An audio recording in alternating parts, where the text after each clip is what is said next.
بسم اللہ الرحمن الرحیم۔ ایک شخص نبی کریم صلی اللہ علیہ وآلہ وسلم کی خدمت میں حاضر ہوا اور عرض کرنے لگا، یا رسول اللہ صلی اللہ علیہ وآلہ وسلم، میں ایک گناہ کا مرتکب ہو گیا ہوں۔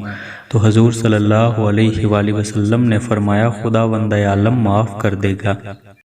اس شخص نے عرض کیا کہ میں نے جو گناہ کیا وہ بہت ہی بڑا ہے۔ رسول اللہ صلی اللہ علیہ وآلہ وسلم نے فرمایا، اگر پہاڑ کے برابر بھی ہو تب بھی اللہ بخش دے گا۔ اس شخص نے عرض کیا کہ میرا گناہ بہت ہی بڑا ہے۔ رسول اللہ صلی اللہ علیہ وآلہ وسلم نے فرمایا، مگر تم نے کیا گناہ کیا؟ اور پھر اس شخص نے اپنے گناہ کی تفصیل رسول اللہ صلی اللہ علیہ وآلہ وسلم کے سامنے بیان کی۔ جب اس شخص نے اپنی بات نبی کریم صلی اللہ علیہ وآلہ وسلم کے سامنے عرض کر دی تو نبی کریم صلی اللہ علیہ وآلہ وسلم نے فرمایا، خداوند عالم معاف کر دے گا، میں ڈر گیا تھا کہ کہیں تم نے نماز صبح تو نہیں قضا کر دی۔